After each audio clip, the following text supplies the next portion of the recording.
সাত সমুদ্র ১৩ নদীর ওপারে ছিল এক রাজ্য, নন্দনগর। সেখানে রাজা বীরসেন রাজত্ব করতেন। তার পুত্র ছিলেন সুদর্শন। নামও ছিল তার মতোই, রাজকুমার সুন্দর। ঠিক ততদূরেই আর এক রাজ্য, কাঞ্চনপুর।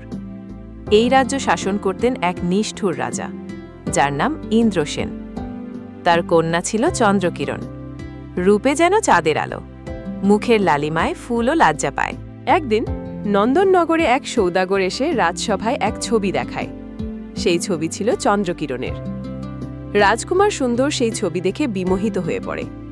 রূপের এমন জাদু যে সে রাজপ্রসাদ, গহনা, রাজপাট সবকিছু ত্যাগ করে সন্ন্যাসীর বেশে বেরিয়ে পড়ে রাজকুমারীকে খুঁজতে।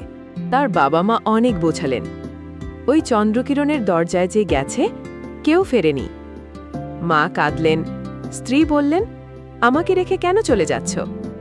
কিন্তু রাজকুমারের একটাই উত্তর, যদি না যায় এখানেই প্রাণত্যাগ করব। এভাবে রাজকুমার সুন্দর পৌঁছায় কাঞ্চনপুরে। রাজকুমারীর প্রাসাদের সামনে বসে সে ধ্যানে মগ্ন হয়। চন্দ্রকিরণ জানালায় এসে তাকে দেখে জিজ্ঞেস করে, তুমি কে যুবক? কেন সব ছেড়ে সন্ন্যাস নিয়েছ? রাজকুমার উত্তর দেয় এক কবিতায়, তোমার রূপে মোহিত হয়ে দেশ, ঘর, সুখ সম্বল ছেড়ে এসেছি আমি এই বিদেশে। যদি না পাও তোমায়, জীবন আমার বৃথা। চন্দ্রকিরণ প্রথম দেখাতেই ভালোবেসে ফেলে এই রহস্যময় সন্ন্যাসীকে। বলে, তুমি আলাদা, তোমার চোখে আমি সত্য ভালোবাসা দেখেছি। কিন্তু সাবধান, আমার পিতা নিষ্ঠুর, প্রেমের শাস্তি মৃত্যু। সুন্দর হাসে বলে, তোমার ভালোবাসায় যদি প্রাণ যায় তবে সেটাই হবে আমার পরম প্রাপ্তি। তারা প্রতি রাতে দেখা করতে থাকে।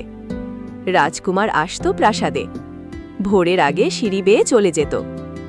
কিন্তু এক রাতে কোতোয়াল দেখে ফেলে রাজকুমারকে। চুরি সন্দেহে ধরে নিয়ে যায় রাজদরবারে। রাজা কোনো কথা না শুনেই আদেশ দেয়, এই অপরাধীকে কারাগারে পাঠাও। রাজকুমারীর হৃদয় ভেঙে যায়। সে কাঁদতে কাঁদতে বিলাপ করে, আমার ভালোবাসাকে বন্দী করেছে, আমি কিভাবে বাঁচব? এদিকে নন্দনগরের রানী, রাজকুমার সুন্দরের প্রথম স্ত্রী, স্বপ্নে দেখেন একটি শিশু তাকে বলে তার স্বামী কষ্টে আছে। ঘুম ভেঙে কাঁদতে কাঁদতে রানী সিদ্ধান্ত নেয়, আমি যোগিনীর বেশে কাঞ্চনপুরে যাব, আমি নিজেই তাকে মুক্ত করাবো। রানী সবকিছু ছেড়ে ফেলে, গহনা, রাজবেশ, বিলাসিতা। যোগিনীর বেশে কাঞ্চনপুরে এসে জানতে পারে রাজা ইন্দ্রসেন গান ভালোবাসেন। রানী গানে ছিলেন অদ্বিতীয়া। তিনি শহরের বিভিন্ন স্থানে গান গাইতে শুরু করেন। তার রাগিনী কণ্ঠ আর শব্দে মুগ্ধ হয় সব শ্রোতা। কয়েকদিনেই পুরো শহর তাকে চিনে ফেলে। একদিন রাজপ্রাসাদ থেকেও ডাকা পড়ে তাকে। রাজার সামনে দাঁড়িয়ে রানী রাগ গেয়ে শোনায়, রাজ্য, ধন, মান ত্যাগ করেছি প্রীতির ভাদে পড়ে। প্রেমের নামেই সব হারিয়ে আজ আমি এক ফকির। সেই গানে সবার হৃদয় কাঁপে। রাজাও আবেগে বিহ্বল হয়ে দাঁড়িয়ে পড়েন। বলেন, মা গো, আজ তুমি যা চাইবে আমি দেব। তখন যোগিনী বলেন, তোমার বন্দী সেই যুবক আমার স্বামী। সে তোমার কন্যাকে ভালোবাসে এবং সেই ভালোবাসা সত্যি। তাকে মুক্তি দাও আর তোমার কন্যার সাথে তার বিবাহ দাও। রাজা স্তব্ধ। তারপর বলেন, আজ আমি বুঝলাম ভালোবাসা কি বিশাল ত্যাগ চায়। আমি এই বিবাহে সম্মতি দিচ্ছি। রাজকুমার চন্দ্রকিরণকে বিয়ে করে।